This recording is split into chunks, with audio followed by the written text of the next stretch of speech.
You have people walking into this is going to be controversial. You have people walking into a comedy theater and breaking it up for whatever it offended them. That's a level 10 threat. How do you deal with a level 10 threat? If you do not have control over your adrenaline levels, you do not have control over what triggers your aggression, and after you have launched an aggressive response, you don't have the control to cut back. That's a problem. The primary self-defense, right? You don't have to fight if you're not in the situation. Run away. Controversial opinion for a lot of people, because anyone who's saying fight like your life depends on it, fear can lead to a lot of crazy things. Your adrenaline is high, your breath is high, you have a pit in your stomach, and you're like, okay, what do I do? That's what happens when you have a threat that you don't know how to deal with. Restaurants, single point of entry. Someone, unfortunately, hopefully not, another 2611 situation happens. Single point of entry is the most dangerous situation for anyone to be in, because that's your one entrance and escape is blocked. Person will gun you down. Now, I have always had it in my head that it can't happen to me. I am very skilled in self-defense, right? But I have made every mistake in the book. I am flanked on two ends with two guys. One of them has a gun to her head. One of them I can see who has a gun. The only thing that managed to save us, I think, was, her shouting and me staying calm and negotiating with this guy. Because had I tried to get out of the car, I would have been shot. Hi all, welcome to the Strategic Pulse. I'm your host Sudarshan Praveen. Today we have Aadhar Malhotra as our podcast guest. In this episode, we have Aadhar Malhotra, who is a self-defense and martial arts coach. We will deep dive into his industry. We will understand the importance of self-defense and martial arts and much more. Stay tuned and watch the entire episode. Thank you. I don't know why I did that. This is habit. Hi Aadhar, welcome to the show. Hi, thank you for having me. So, for the viewers who are seeing you for the first time, can you briefly describe what you do? Right. So I am I don't like to use the term self-defense. So I use self-protection a bit more, but for everyone's safety and sanity. I'm a self-defense coach by and large, as well as a martial arts coach. There's a distinction between the two. I've been training for about 15 years, used to train military and law enforcement from 2013 to 2015, full-time, and then part-time till about 2021. I moved to Mumbai, and then since then it's largely been me teaching civilians and regular people who I feel needed a lot more than the military does. I've been a communications professional for a very long time, almost as long as I've been a martial artist. So that's what I do. That's what I do full time now. Okay. So your career spans over military training, communication, martial arts, also wellness, I believe. Yeah. So what has this taught you about human potential? Honestly, human potential, I'm going to quote Tom Bellew here, if anyone's familiar with him. Human potential is nearly limitless. You can do absolutely anything you put your mind to and effort to. You just can't do everything at the same time. That's the only problem. I'm the sort of person who wishes that you could do everything at the same time, but that's not entirely possible. So there are certain limitations. But as human beings, we are very adaptable to any situation that presents itself, provided we actually make the effort to do so. It's similar to, like, if you're someone who's never trained martial arts before, for example, it doesn't mean you'll never be able to do it at a really good level. And by really good level, I mean, okay, you're not going to be world champion if in a sport, let's say, if you're starting off at the age of 40, there are physical limitations, but you can be very, very skilled. If you met enough people who've switched careers over the years. I'll give you an example of my sister. She started off with PR, moved to cabin crew, and then from there switched to learning and development and for a bunch of companies, and now is a project manager for a financial services firm. So she's changed more careers than I have. Right? So you can absolutely do anything at any given point in time, provided you have the work ethic, the mindset to really sort of adapt yourself to whatever situation presents. Right. So why do you think self-defense is necessary in this age and time, even for those people who think they already live a safe life? Okay. This is a bit of a dichotomy for me. I really believe that the world is as beautiful as the world is and as brilliant as things can be, both from an advancement point of view and just a general sort of being present point of view. It has a very dark underbelly, right? Especially in today's day and age where you have people just extremely angry and we're a divided world, right?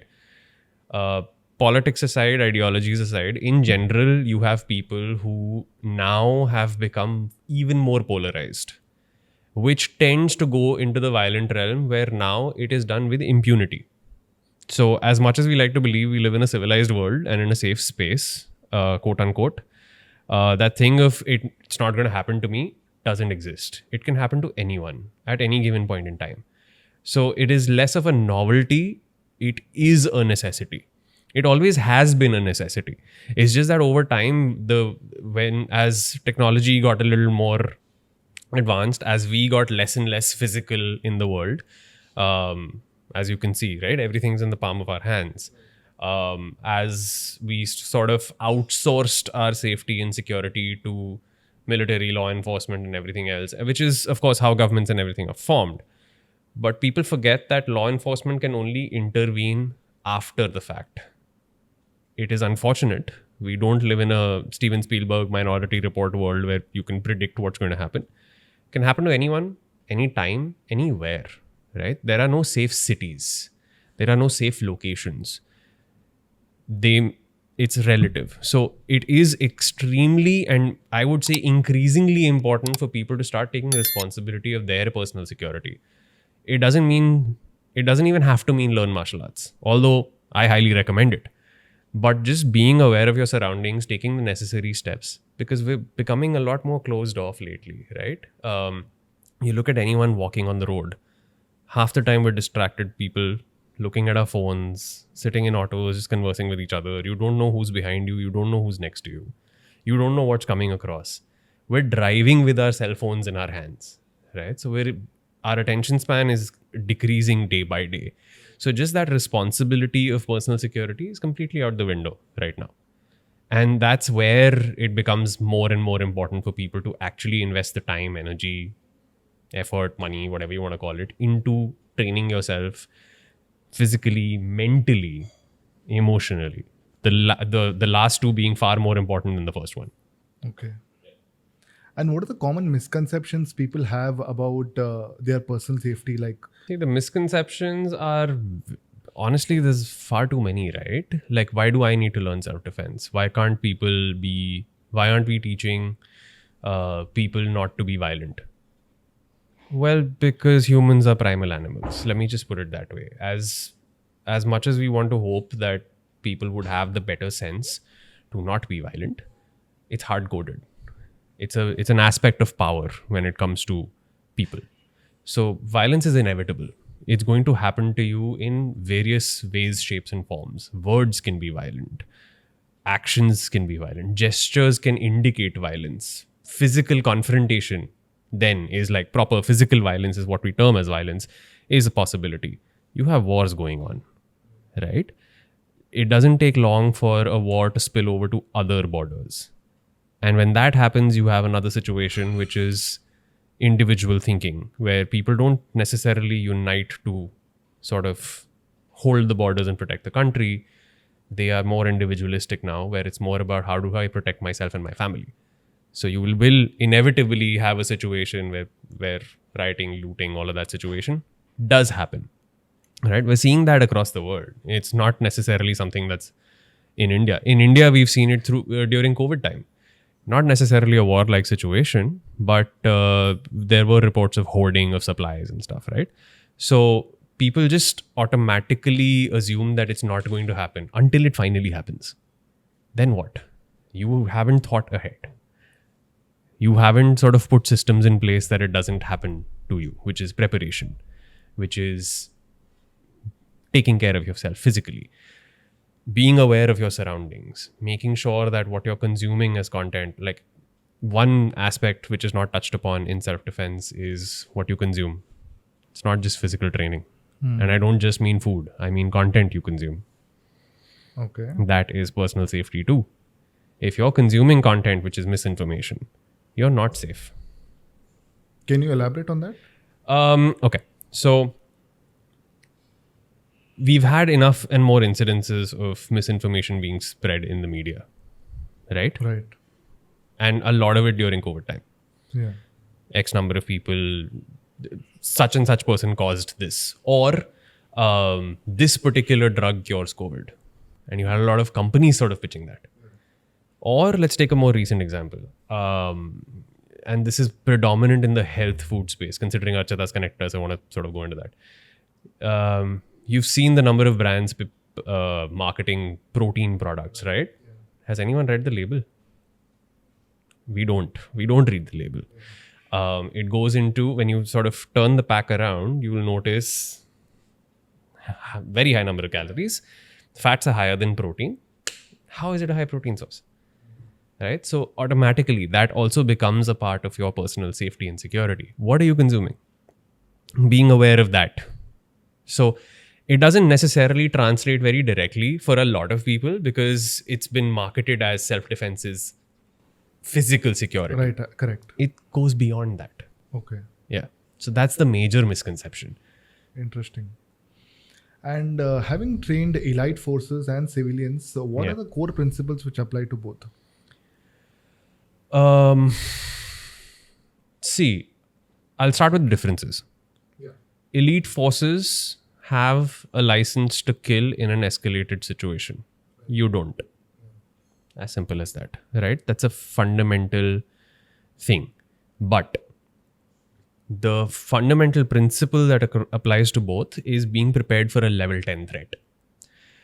What I mean by a level 10 threat is you have to imagine a volume dial, right? So on a stereo, it goes from 0 to 10, 10 being the highest. Now a level 10 threat is you have, let's say, someone just saying something to you, not very high a threat.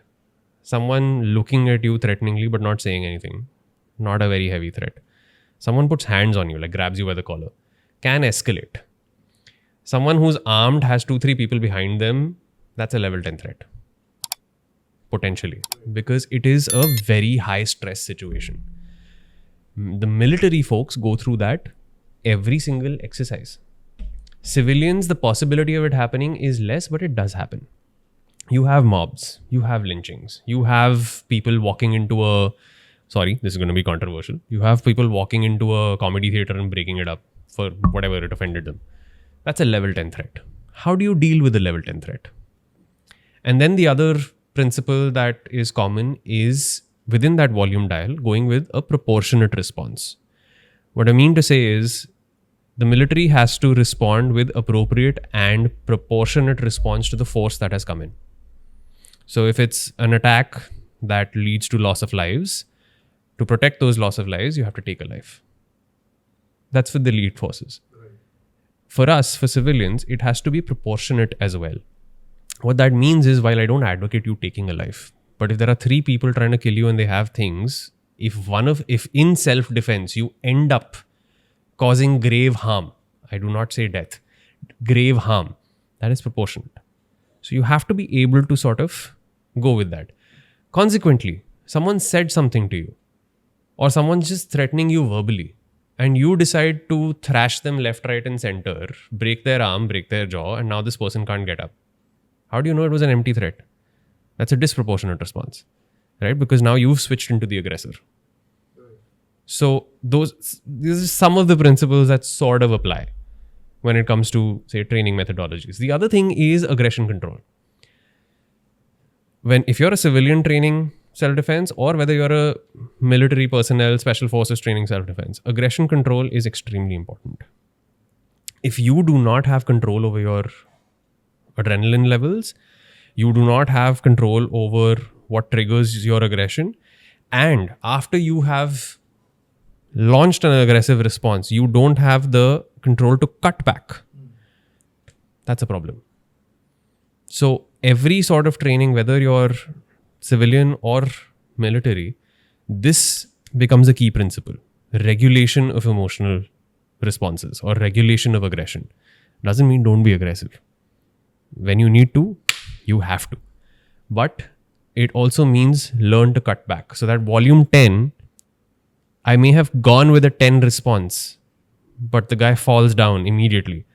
Do I still go with the 10? No, I have to scale it down to a 2. So these are some of the principles that at least we use in teaching. Okay. Yeah. And like you said, when say it's a level 10 threat and say I'm involved in that situation and somebody is trying to attack me. And if I, in my self-defense, try to save myself, and in that process, I cause grave harm to the other person. So as per the Indian laws and regulations, what is the situation? See, honestly, it's a gray area. Because it is a gray area because there is a lot to prove. You have to have proof of did you cause grave harm to a person who had. Somewhat easy to prove if you have witnesses. Which is why you see a lot of people with phones now, right? They're recording everything. Dash cams in cars, phones out. Because you're not the one who's starting the aggression. So that becomes your proof, so to speak. If you have proof, yes, you have the way of saying that, look, my life was in danger. I have caused harm. I have not attempted to take a life. Right.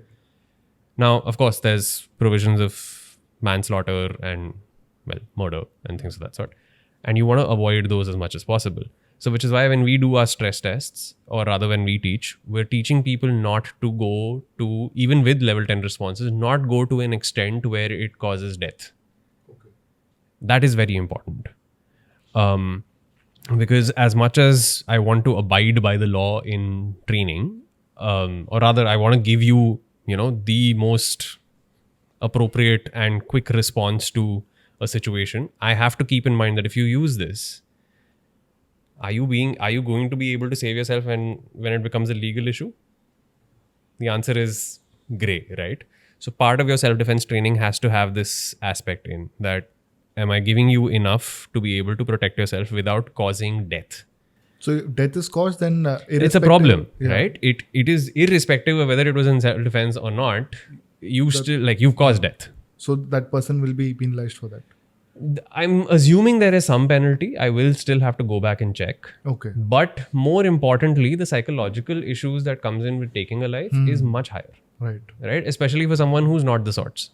There are people in this world for whom it's very easy to take a life. And they live with it. Right? For those people who think they live in a civilized society, it's very difficult. And it should be. Right, of course. It should be difficult for you to take a life. Yeah. In any way, shape or form. Right. Nowadays, even parents are enrolling their kids to self-defense and martial arts coach. So what do you think is the importance of kids getting enrolled in this? Honestly, I don't think enough parents are enrolling their kids in self-defense sessions. They aren't. See, there is an important aspect to think of here. A lot of parents want to train their kids in self-defense and stuff, but they're trying to train them at either an incorrect age, okay, or they're worried, or they're thinking more about sport and not self-defense at all. So when you look at the realm of martial arts, right, you have people who are, and these are more modern day millennial level, my age folks, who'd say, okay, my child turns 4 or 5, should I put them in self-defense training? The answer is no. They're not going to understand. Okay. Right? You have to, as parents, then train them in things that a martial arts coach may not be able to. Because a martial arts coach ultimately is going to teach them physical techniques. Their discipline and listening and the other side of, say, safety would be a better fit. But when I say self-defense training, so my curriculum, I've made a very clear bar. I cannot train kids. Mostly because the responsibility of usage of what we teach, and not because, oh my God, it's very dangerous. I teach knives. I teach stick work. I teach improvised weapons. I teach stuff which is like biting, eye gouging, right? Breaking joints. Those are part of my curriculum. I can soften it up for kids, but I can't completely eliminate some of the very things that we do. You're better off training them in sport. Okay. You're better off training them in sport. And then as they grow older, say towards teenage, 15, 16, when they're far more receptive to what may happen, right? And you're with them, guiding them through this. Then training them in something like this makes far more sense. Because they're physically conditioned and ready. And mentally and emotionally, they've seen enough. They've seen some bits of the world to be able to sort of perceive, okay, this could land me in trouble. A 4-year-old or 10-year-old, you give them a stick, they think it's a toy, right? Every child fantasizes about a sword fight because they see it on TV. And now you've taught them how to jab someone in the eye or cut someone's hand. And they don't necessarily have force control, right? For them, it's a game. They'll hit you like this and you get hurt. They'll hit you harder. And what if the child does that thing in school because someone irritates them, right? So that emotional regulation is not something that a self-defense class can or should be teaching, because you get 1 hour with a child, right? And it's a huge responsibility to put on one person, very honestly. So at least that's my purview on it. I would say enroll your kids in traditional martial arts and sports. Very important. Then, because they've built that sort of emotional regulation, physical capacity, conditioning, then sort of layer the psychological aspects and the control on Regulation. violence and non-violence. Yeah. And you would advocate a minimum age of 15 years plus to Ideally. get into this. Ideally. Okay.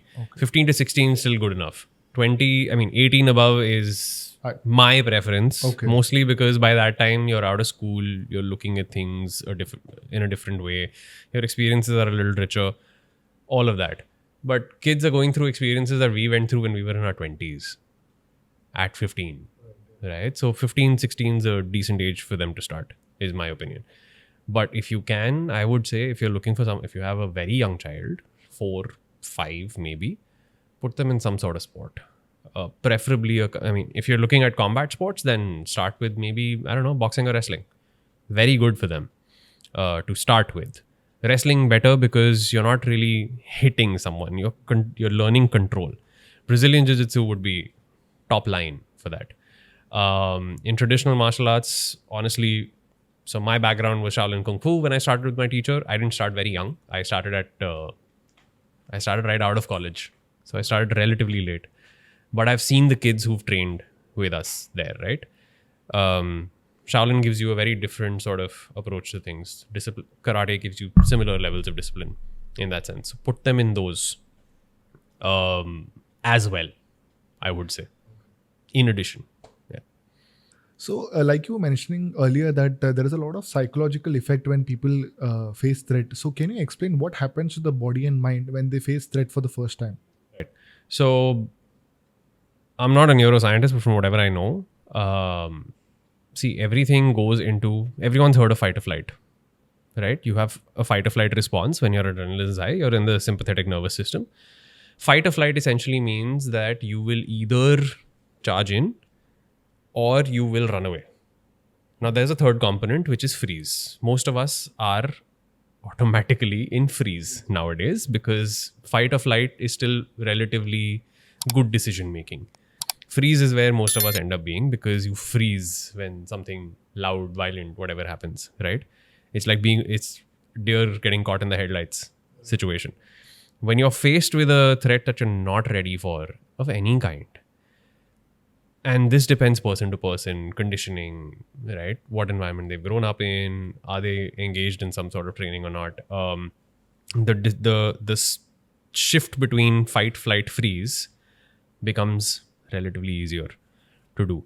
I typically advocate flight. The primary self-defense, right? You don't have to fight if you're not in the situation. Run away. Controversial opinion for a lot of people because anyone who's saying fight like your life depends on it, do it only if your life actually depends on it. If your life does not depend on it, someone just called you a bunch of names, someone calls you an asshole for no reason, or whatever relative abuse, it's words. Turn around, walk away. Your objective then is to get home safely. Words will leave. Do I think words have power and they can have psychological effect? Absolutely. Still easier to sort out than someone just like 5 people jumping you and breaking your jaw. Right? So in that sort of situation, when your body shuts down and you'll have like your hands shaking, you will try to sort of switch into an aggressive response, but you're still sort of shaking. That's a clear indicator that fear is taken over. So you are in what the concept's called Cooper's color codes. Took that from another very well-regarded self-defense professional in the UK called Lee Morrison. The color codes are white, yellow, orange, red. Okay. White is when you're at home. You have nothing to do. You're watching TV. Condition white is you're safe. There's no this thing. Condition yellow is what should happen when you're outside. You're aware of your surroundings. You're still calm. But there's just that little bit of awareness of, okay, am I walking correctly? Is there a car coming? That sort of situation. Condition orange is when you are in a verbal discussion. You are now in a situation, you have to negotiate, you have to control. Your objective is to turn it into yellow, right? Because you'll negotiate, you'll talk, you'll calm the person down and walk away. Condition red is boom, fight. Hands have been thrown. You now have to protect yourself, or someone's tried to sort of hurt your family. Now you have to take action, right? The idea is to try and stay in yellow as much as possible and not go to red. But if red happens, be prepared for it. That can only happen through mental conditioning, physical training, all of those things. And a lot of people don't have that. So you'll see if people do end up fighting, it's very messy. It's uncontrollable. You'll see one person fighting with another person and then another person joining in and another person joining in. Or they will just freeze and this person will have their way. And they'll get beaten up. So as much as you want to have a tough front, you have no physical capability to protect yourself. That's where freeze happens. And even if you do, you're not able to hit because you're that frozen, right? So that fear can lead to a lot of crazy things. Your adrenaline is high. Your breath is high. You have a pit in your stomach, and you're like, okay, what do I do? What do I do? What do I do? That's what happens when you have a threat that you don't know how to deal with. So in your program, in your training session, how do you train civilians from a panic or a fear approach to a presence approach where they can handle such situations? Right. So there is a concept called stress inoculation, right? And martial arts or any sort of physical activity or mental activity puts you through a proportionate, progressive degree of stress for you to be able to handle that, right? I have regular classes running and I have a separate workshop program that I run, and my teachers, of course, got his. In the regular sessions, I'm trying to start with the physical bits. So the primary stress is you gaining control of your body. Secondary stress is I am now throwing things at you slowly for you to be able to not flinch, fear, or any of that. So meaning I throw a punch, you have to protect yourself. And that's done slowly, progressively. Once you're comfortable with that, we pick up the pace. And then we pick up the pace a little more. And then we pick up the pace a little more. So with protection, of course, because you get hit here, then suddenly your brain's shut off again and now you're scared. So that's there. Once they have the requisite skills to protect themselves, we add added pressure. Added pressure would be the introduction of a weapon and learning how to deal with that weapon. Again, slow paced, and then you build it up. Longer weapon, shorter weapon, double weapon, long and short, or two long weapons, or two short weapons. When you are able to adapt to all of these, then you start picking up the pace through reaction time training. Where now I'm throwing things at you where your reaction time is being tested. And that's a safer way to do it because it's long term, right? Then once you have reached some degree of physical proficiency where you're not as scared, right? And again, like I said, this is for the regular folks who want to use this long term, which I highly recommend. Then we go into other stress inoculation bits, which is decreasing the number of variables of things that you want to throw.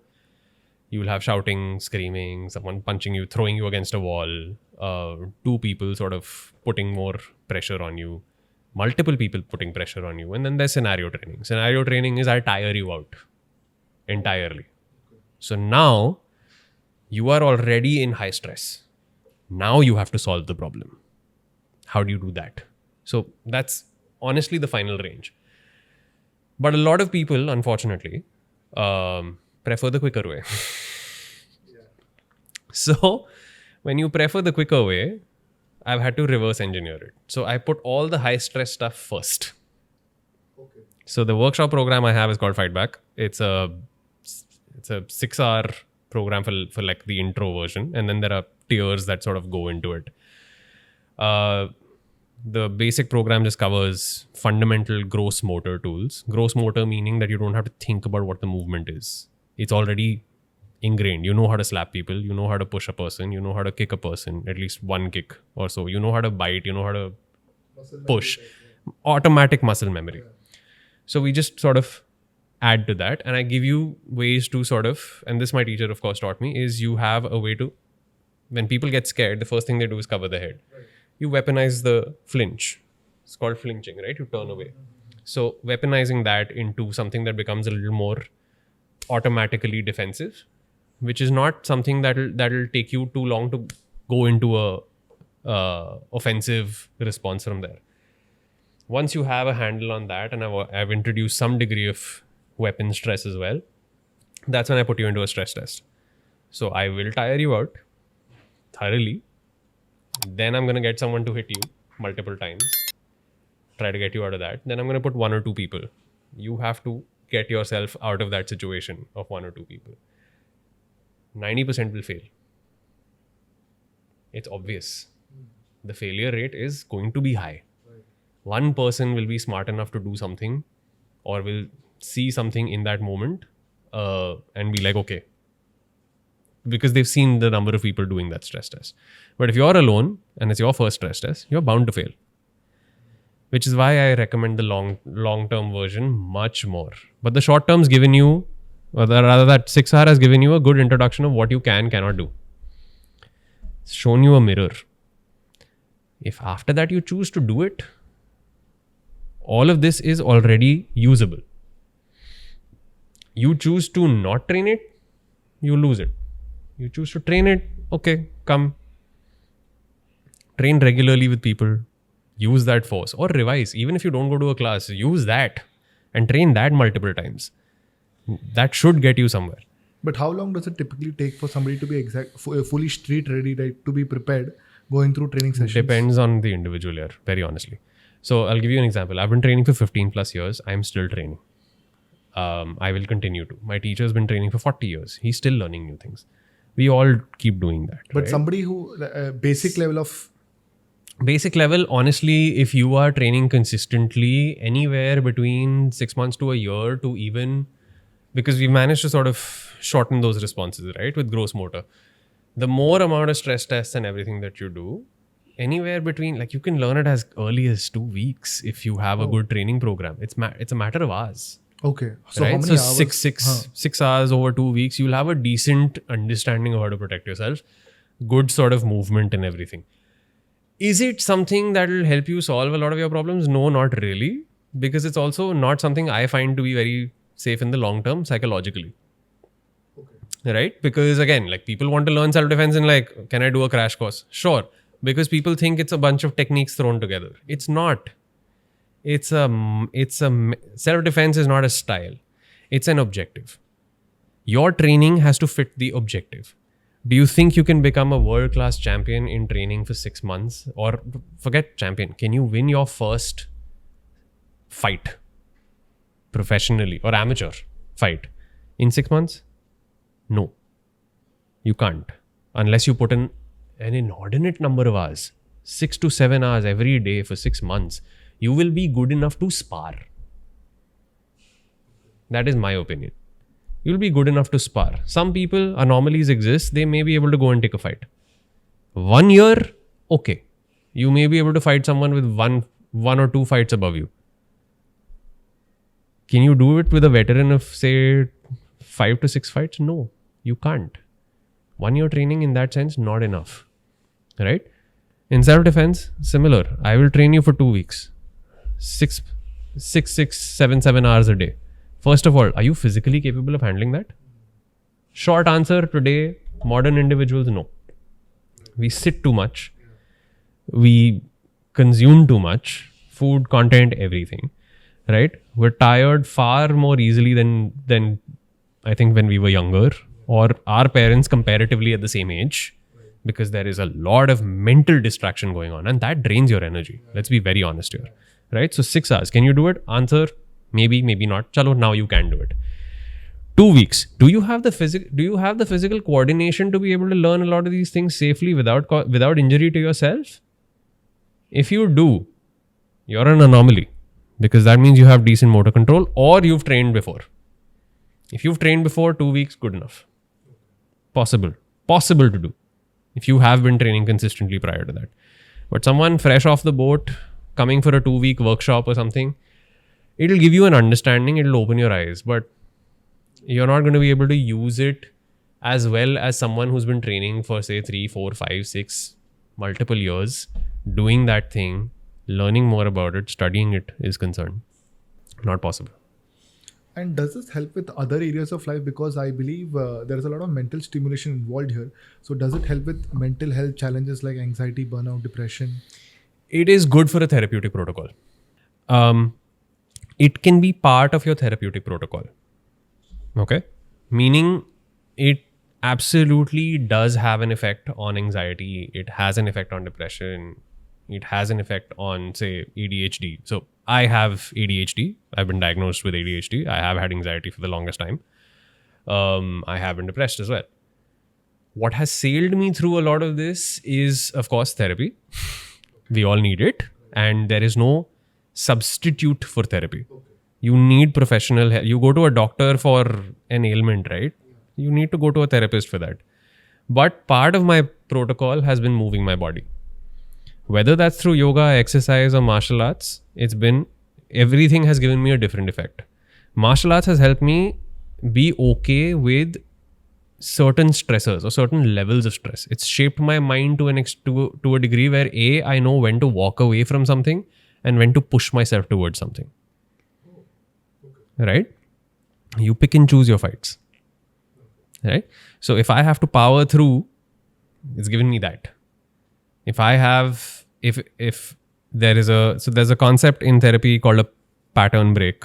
That's actually from NLP, but CBT has it also, cognitive behavioral therapy. So when you go through a particular pattern that's not something that is good for you, you have ways of putting a break in between. So for example, when you wake up in the morning, most of us go for our phone and start scrolling, right? So finding a way to, or finding something that puts a break in that pattern. For me, it is putting my phone away and starting a certain movement. And that breaks that pattern, right? Or shaking your body, or shadow boxing, or anything of that sort. That is how you manage certain things physically. What's going on in your mind from a thought perspective, from a self-talk perspective, from a mindset perspective, that's not something martial arts can change. Let's be very honest here, because martial arts inherently is about how well you can fail. Right? Because failure is going to lead to learning. Failure will lead you to identify, okay, I failed here, I need to do this better. All right, so I didn't fail here, I failed there, I need to do this better. There's a lot of failure. For people who generally inherently are scared of failing, it's going to make it worse. Because your self-talk is so, I can't fail. If you can't fail, you're not going to learn. This is actually very good for entrepreneurs because... Absolutely. Right? It's with entrepreneurship is about how do I fail faster?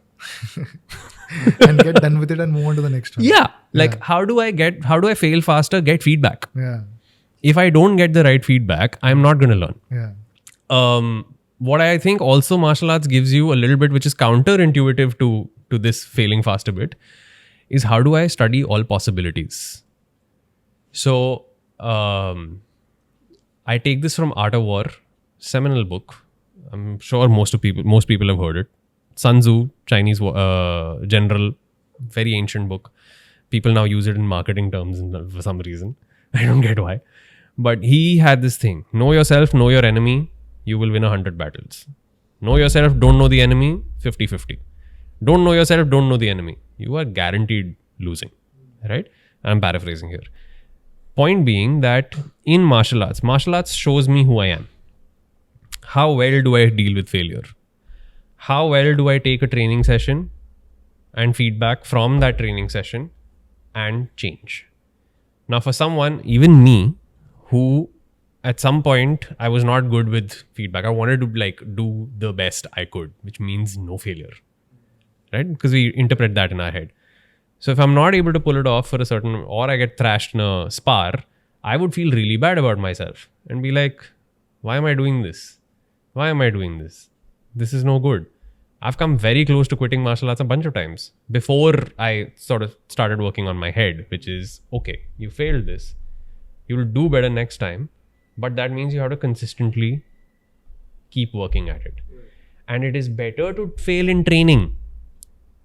It is far better to fail in training than actual life. Because I don't get a second shot there, right? If I'm working on knife defense, it is a guarantee I will get cut. Now, in training, because we're dealing with safer environments, if I'm getting stabbed by that knife, which is of course a fake knife, or a shock knife, which at least stimulates that response of me getting hurt, the more I fail there, the better I'm going to be dealing outside. If I know how to take feedback. If I don't know how to take feedback, martial arts will just anything will exaggerate it. Anything that depends on you learning or you failing will exaggerate your anxiety. So that's my point. It can be therapeutic. I disagree with the thing that training and physical training is all the therapy you need. No, that's bakwas. So I wanted to ask you, for someone with no background in martial arts or self-defense, where should they begin? How should they start? In simple way. So very general question. So I'm going to put some parameters, right? Because you're gonna approach this differently where you are. No experience in martial arts, no experience in self-defense. Physically active. Start a class right off the bat. Okay. Not very physically active, meaning no injury, but just generally not very physically active.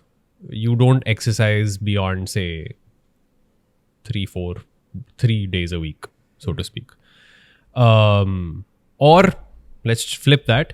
You're not physically active in the sense that you don't go to a gym. You do maybe some softer methodologies. I would say start strength training and go to class. Okay. Yeah. Mostly because, see, martial arts or self-defense is the use of the resources that your body has. If your body doesn't have resources to begin with, motor control will come from martial arts. Okay?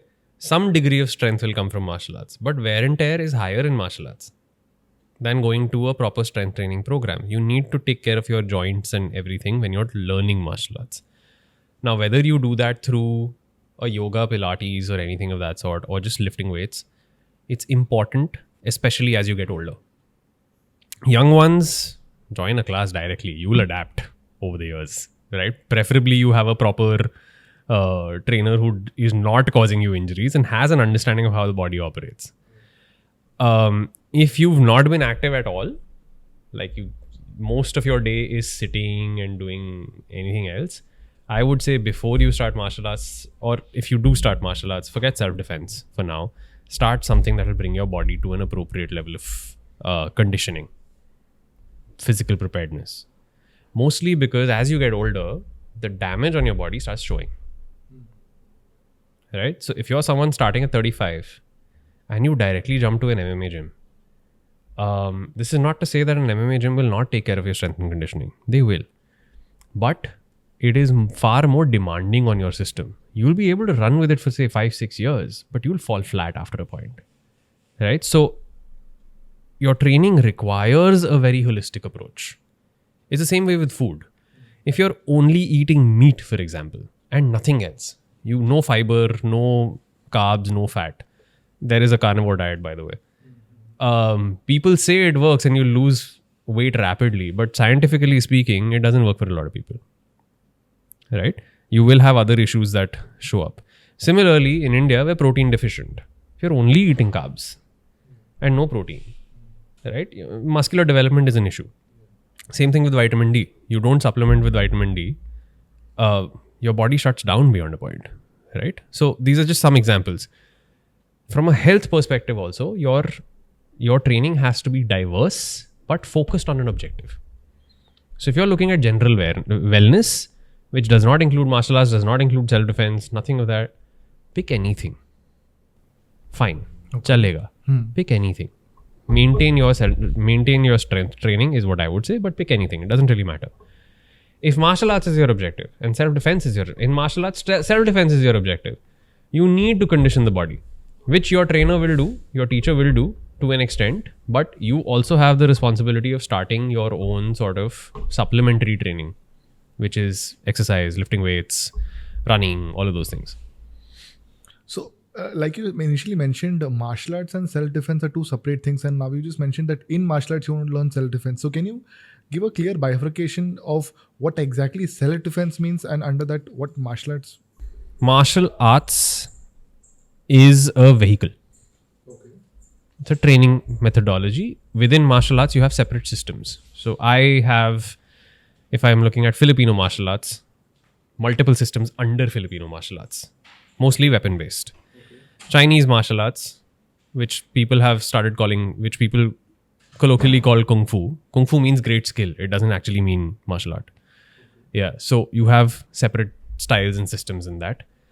So these are all systems that were created which take care of your movement, take care of your health, but mainly are for the purpose of being able to fight. Being able to fight. Within this, now, in today's day and age, things have split. Actually, they were there earlier also, but split. You had sport, which was demonstration of physical skill and a way to keep people sort of entertained and active. And you have usage of skill in self-protection. Self-protection is what we mean by, if I encounter a threat on the road, I have to be able to defend myself. There's a third component, which is operator level training. Operator level training means military, law enforcement. So that becomes your third objective. Right? All three, at least how we do it, is we try and combine all four. The fourth one being your health. Okay. So some people train martial arts only for health. When you look at Tai Chi today, especially in places like Thailand and China, you'll see a bunch of people in the park just moving like this. Tai Chi is a proper fighting martial art. It's more grappling. It's got its own wrestling sort of approach to it. A lot of people don't know that. But it has a great carryover to health because you're using the breath. It's like moving meditation in a way. So that becomes the fourth pillar, which is your health. So martial arts is just an approach or a vehicle to get these four objectives going. That's the long and short of it, to be honest. Which is why I say, if you're training martial arts, you're training it as a vehicle, as a lifestyle, you will touch upon three of these places, but the objective isn't self-defense or sport. It is development of skill. Self-defense is my objective, then my training changes automatically to be at some point where my focus is on developing, adapting to more stress, adapting to real threats. Someone coming at me, drilling more scenarios, knife on my neck, someone trying to stab me, someone grabs my hand, all of those things. I'm in a bar, for example. So all of those scenarios come into self-defense training. Okay. Sport, I'm not going to focus on this. Sport, I'm going to focus on one-on-one. Fighting, boxing, wrestling, kickboxing, MMA. My objective goes there. Operator level training, I will focus on weapons. I will not even look at most scenarios. I will go focus on military training. And health and wellness is your regular sort of lifestyle oriented work. Very interesting, actually, and how it's quite clear of how you go about this. Are there any tips or tricks which a person, a layman or a civilian, can do who has not undergone training, of course, to just keep themselves more protected in this environment? Run. Okay. That's your first physical defense. Run. But before you even get there, be aware of your surroundings. So there's a pyramid that's there. Again, created by Lee Morrison, but it adapts to all self-defense situations. My teachers taught me that too. The game plan is the first thing and the fifth thing in this pyramid are constants. The first thing is awareness of your surroundings. Don't walk with your phone in your hand in the sense of looking at it. If you have it in your hand, have it in your hand as something that you can use as a proper weapon. Being aware of your surroundings, right? That's the first one. Second is negotiation skill or verbal de-escalation. These two, extremely important. More important than physical ability. If you have a way of verbally de-escalating something, you will never get into a fight. Right? Someone's like, you're an idiot. Yes, sir, I'm an idiot. What do you need? Give me your money. Okay, take my money. I'm going home safe, no? क्या देख रहा है? Shirt बहुत अच्छी है आपकी. वही देख रहा था. I have a similar shirt. You've brought them down. You've toned it down. Right? They're giving you 50,000 galis. Sorry, sir. You've toned the entire situation down. That doesn't make you a coward. That makes you a strategist. I want to get out. So first one is awareness. Second one is verbal de-escalation or situational control. Third one, in this, which is not super important to this. The fifth one is very important. The fifth one is escape. I'm aware of my surroundings. I see a place where I feel unsafe. Turn around, walk away. You're safe. I walk to a place. I'll end up in a situation. I verbally de-escalated the thing. Number 5, escape, direct. 3 and 4, which for someone who's not into martial arts, never trained, probably will never train. The first one is preemptive strike, which means you hit first. That doesn't work. Number 4, continuous hitting. Hit first, hit most, then escape. But if you're not of the physical, if you're a pacifist, and I identify very strongly as a pacifist, I don't like hitting people. Very counterintuitive, right? I would say focus on the first 2 and the last one. That's it. That means you have a phone, you're walking, awareness, see something weird, already call the cops. Emergency number hota hai, and nikal lo. Know your escape routes. You walk into a mall, single entry, right? Do you know the escape routes of that mall? No. Like lift यहाँ जाती है, lift यहाँ आती है. Entrance वो है.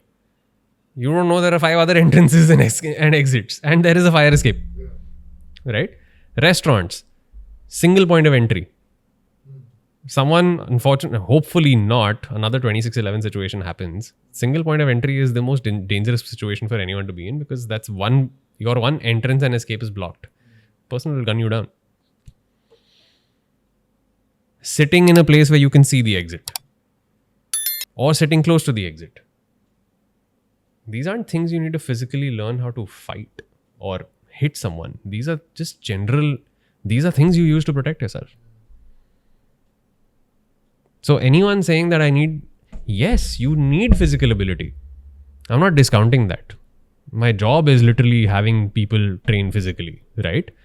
But in reality, in like complete truth, your physical ability will fail if you don't have the awareness and mental ability to be able to see what my current situation is.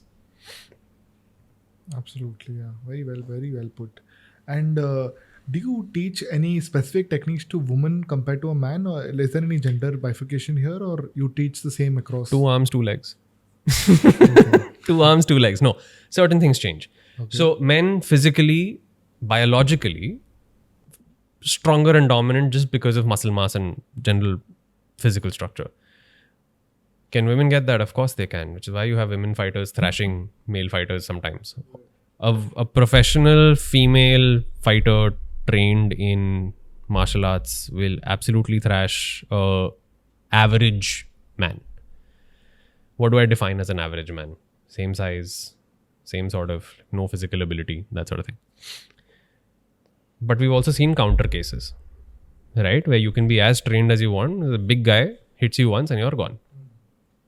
So you have to train for the situation that you may be in. For women, I personally advocate using the things that are available to them. Nothing's going to happen with pepper spray sitting in your bag, right? It can be in your handbag. By the time you do this, you've already been hit. So what is on your person? So I actually ran this experiment. I reached out to a few women I knew either from work or were friends of mine or I had interacted with some point, and I just asked them, okay, what are the few things that you carry in your bag? What out of these is always in your hands? 9 times out of 10, it's this, right? So my approach to women's safety largely is using the weapon that's in your hand, whether it's this or a set of keys or a pen, right? Because improvised weapons are essentially based on the principles of knife. So if I have a knife, this is the movement of a knife, slashing. You go diagonals, you have horizontals, you have reverse diagonals, you have thrusts, which is stabs. You use it in 2 grips. One is tip pointed up, second is tip pointed down. So tip pointed up is your standard grip of holding a knife. Anyone threatening you will keep the knife pointed at you and it's in your hands. The second thing is an ice pick grip, which is if you're breaking ice, right, you use it as a hammer. So that's the fundamental thing of a knife. Most of your improvised weapons operate, if you're looking at a knife or a shorter weapon, like a phone or a pen, operates on the same principle as a ice pick knife pointing down.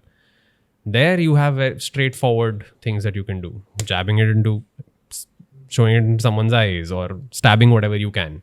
That's your first line, right? First line is actually running, but within that.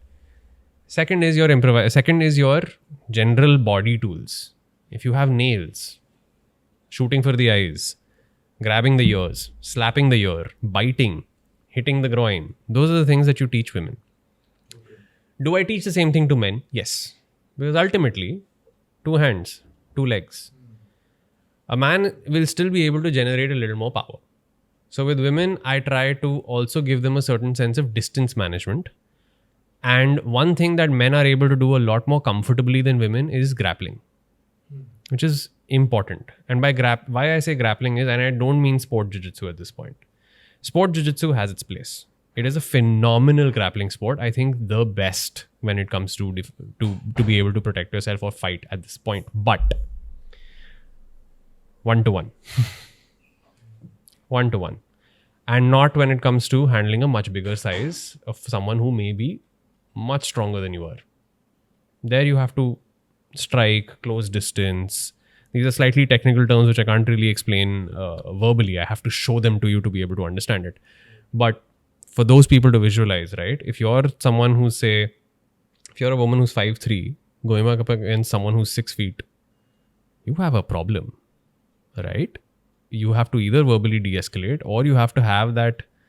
So there's a thing we use in sports called having, or martial arts, the dog in you, like a dog fight, right? So you have to have that dog in you which says, yahan se agar koi jayega to main jaunga. If it's reached that stage. Because see, with women, the problem is that the violence that women encounter is far worse than what a man encounters. We can sit down and talk about issues that men face and everything all day long. The truth of the matter is that every woman you speak to has encountered some form of violence or threat, right? Whether physical or emotional. Men have it slightly easier in that sense. This is not to say we don't face our issues. We do. We have our own. But for women specifically, that mindset being turned into, I have to get out of this and I have to get out of this alive. What ends up happening is women are far more fearful of physical contact than men are. Rightly so. Rightly so. But to assume that you are not going to get touched when you are confronting someone is a logical fallacy. That also turns a lot of women away from learning and training self-defense.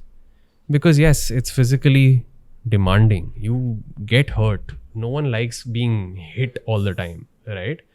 Men, because we've been given models through cartoons, movies or whatever that nahi mara tumhe khani hai. Right? Women don't have that, unfortunately.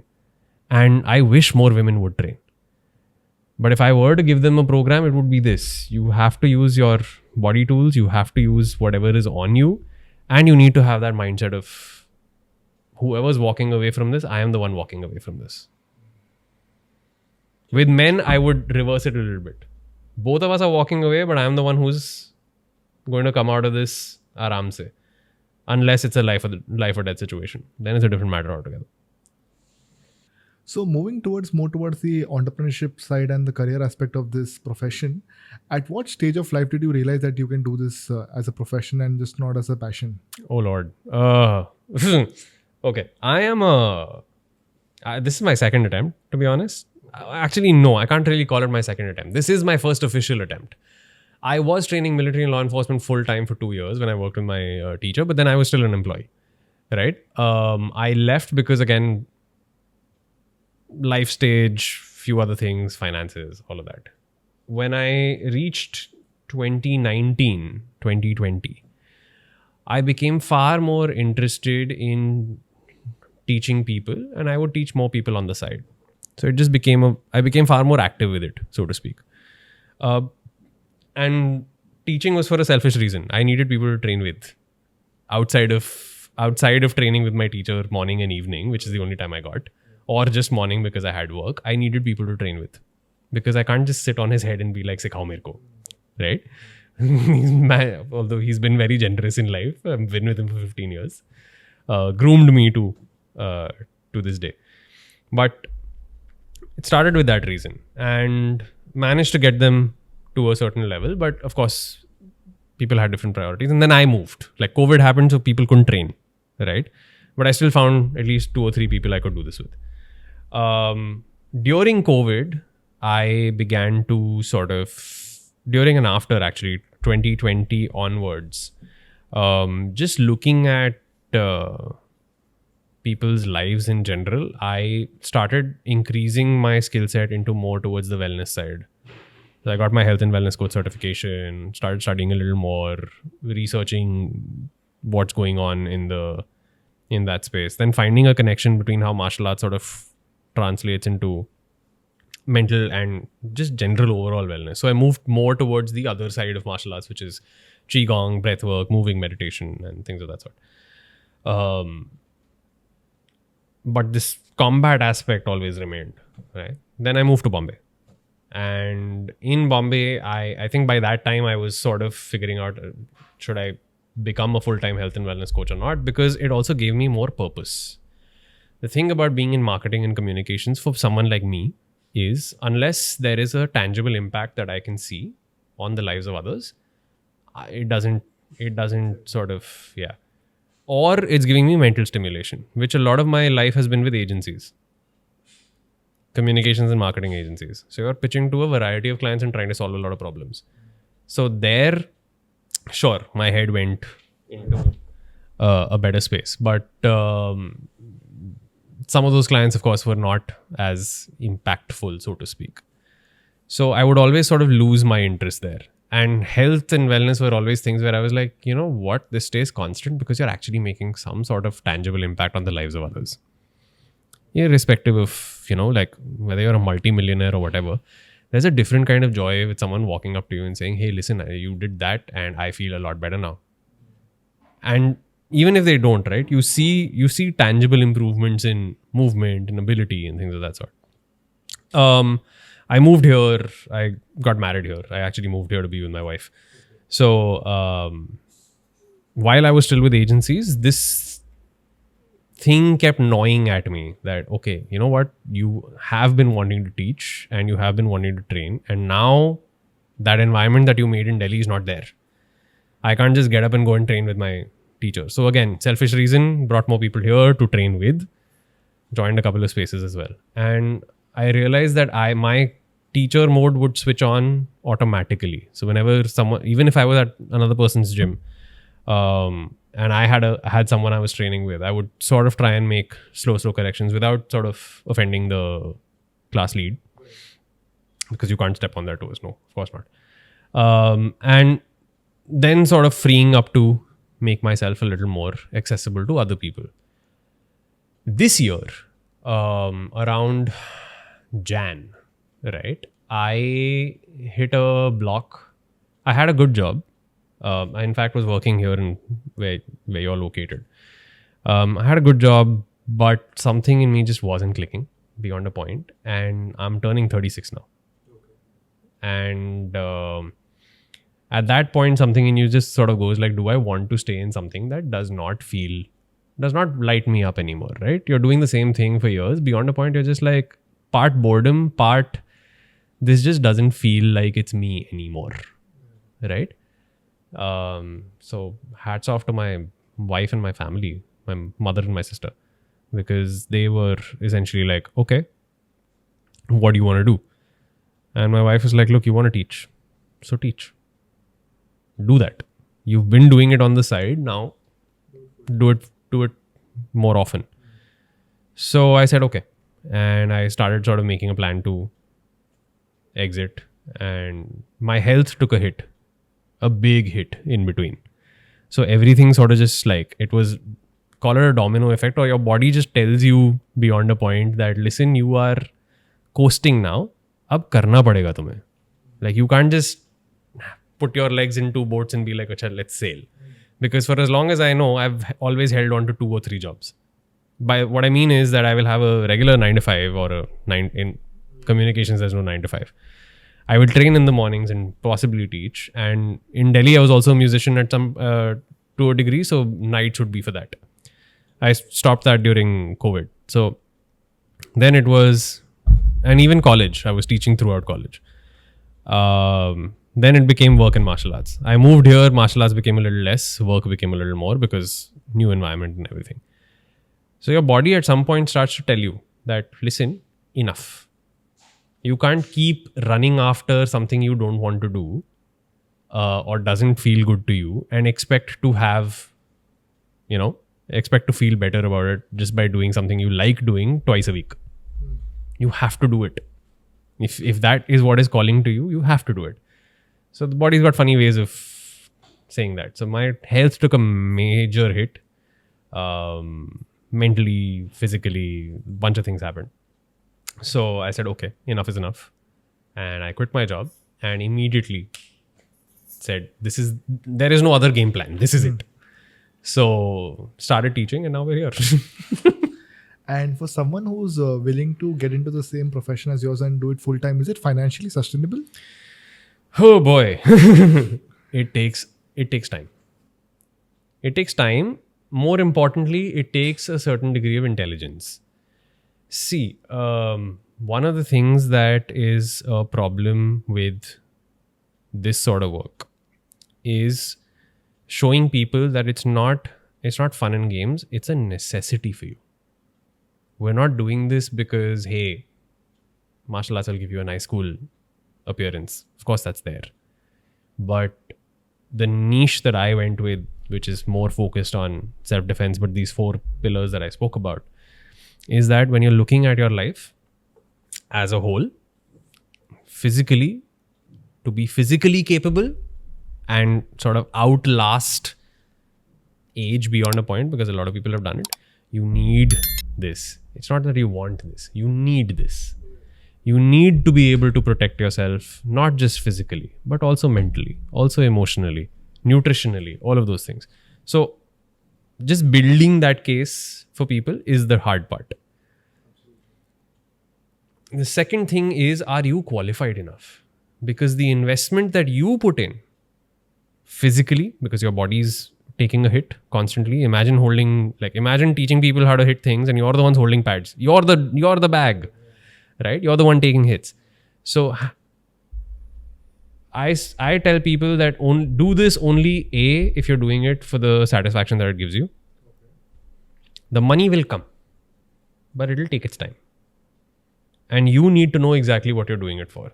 The gimmicks and stuff, if you're lying to people about what it can do, it's not going to last very long, right? So it takes time to build the money.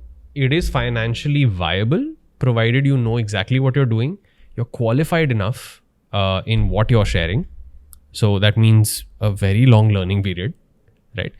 And the what and how you market that curriculum has to be rock solid, right? Which is why I said no gimmicks, no fluff, none of that. You have to you're building a category. If you're coming into this, you're building a category. And unfortunately, it is not location agnostic. We're back in physical this thing. You can do online trainings. I offer online trainings, right? But that online trainings are still something that I tell people that beyond a point, you're going to need a partner. So it's just a matter of preference that people don't really opt for it, although you can learn quite a bit from it. But assume that you're going to be location specific, unless you're a traveling trainer, which also is another way of increasing your income, where you start doing workshops. You're only doing workshops in certain areas. The building of the brand, because you are the product.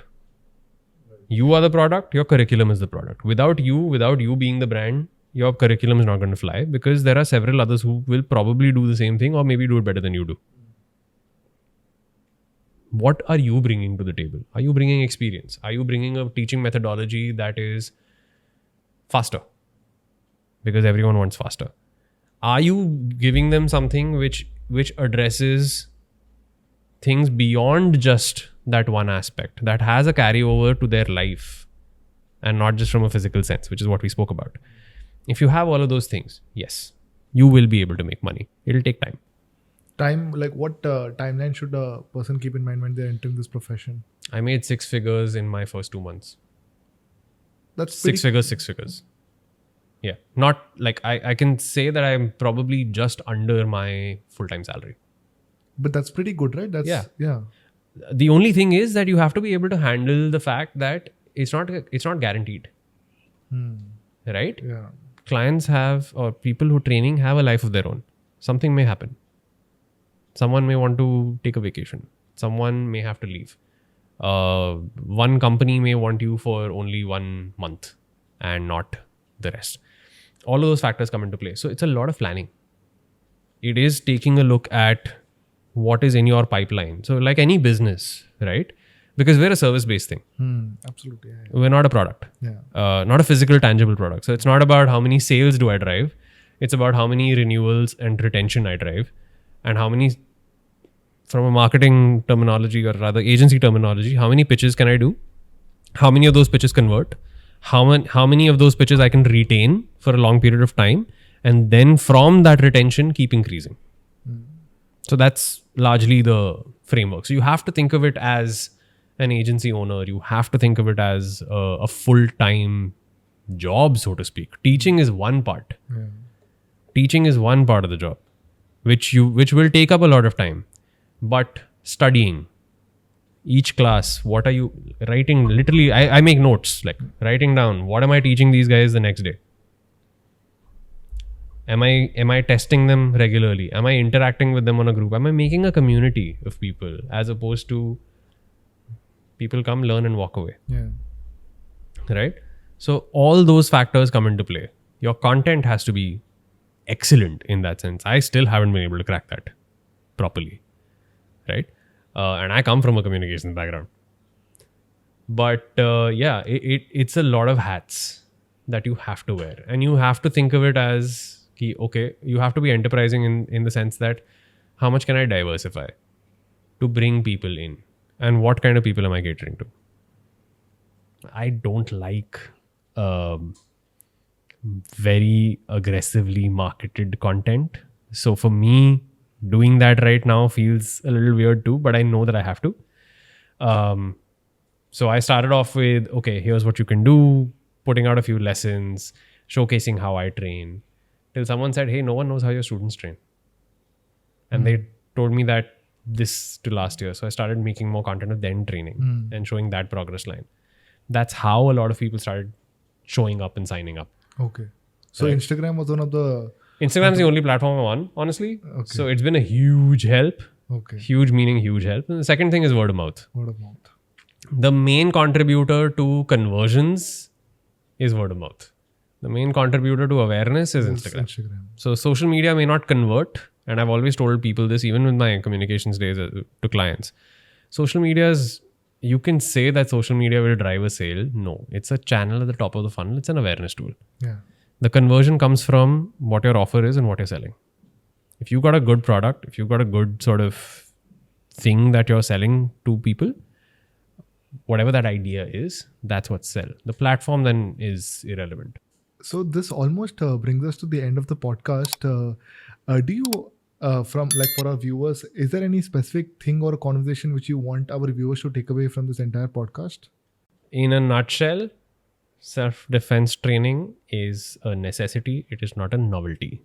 In today's day and age, if you're not taking care of yourself, and I don't just mean from diet, exercise, all of those things, I mean a proper holistic program, which means physical capability in managing violence, not initiating violence, as well as the other things of exercise, movement, meditation, like mental capacity, going to therapy, eating right food, all of that. It is a necessity today. You are living in a world that gets increasingly polarized day by day. Will it shift at some point? Yes. Everything changes over time.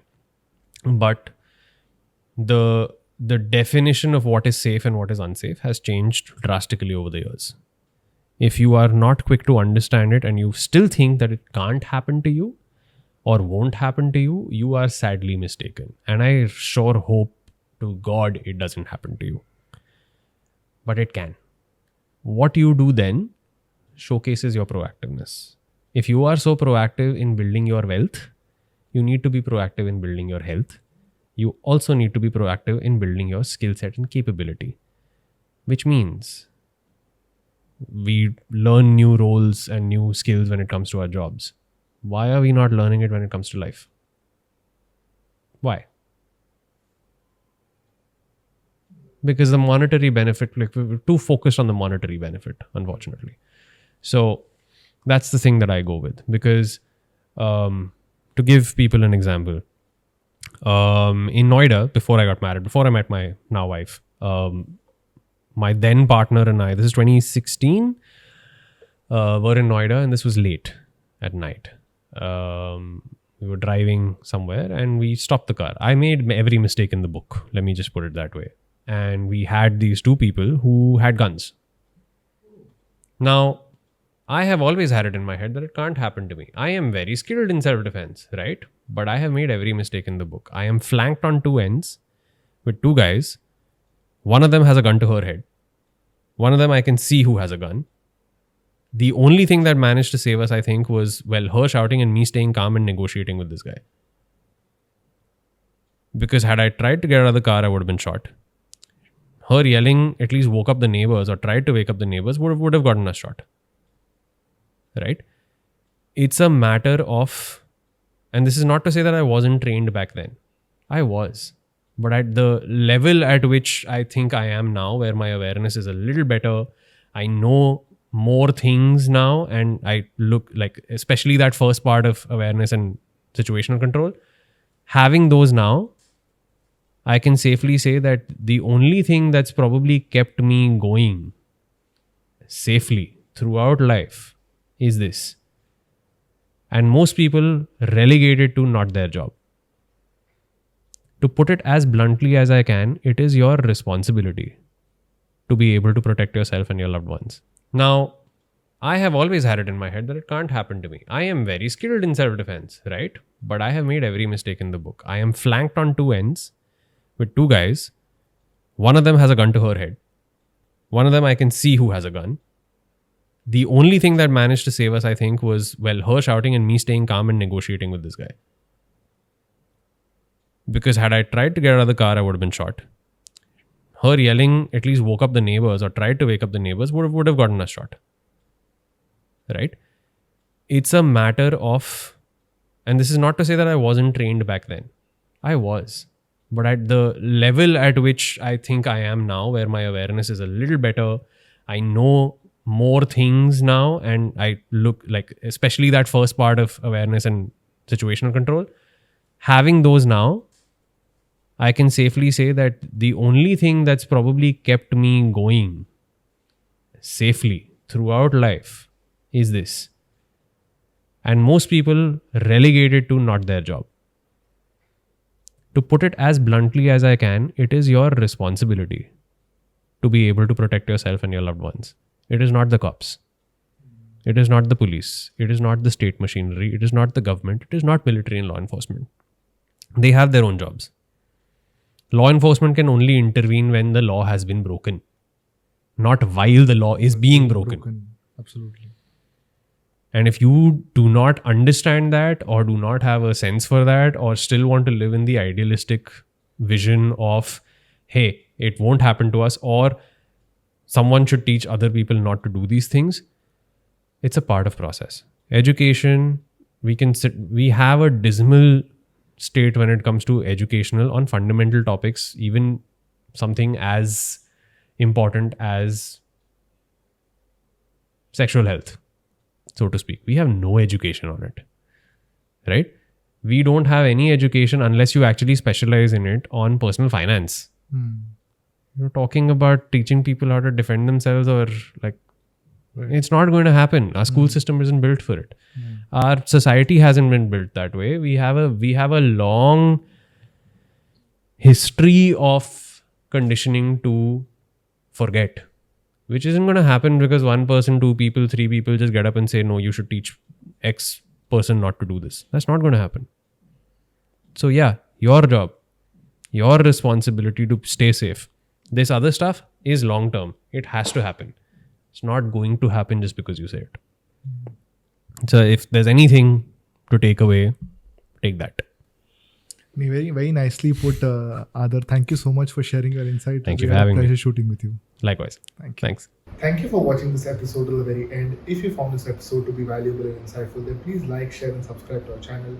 Also, we would love to hear from you. Please let us know what we are doing right in this podcast, what we are doing wrong, what kind of questions are appropriate and insightful, what kind of questions are irrelevant, and audiences like you may not be interested in hearing or knowing.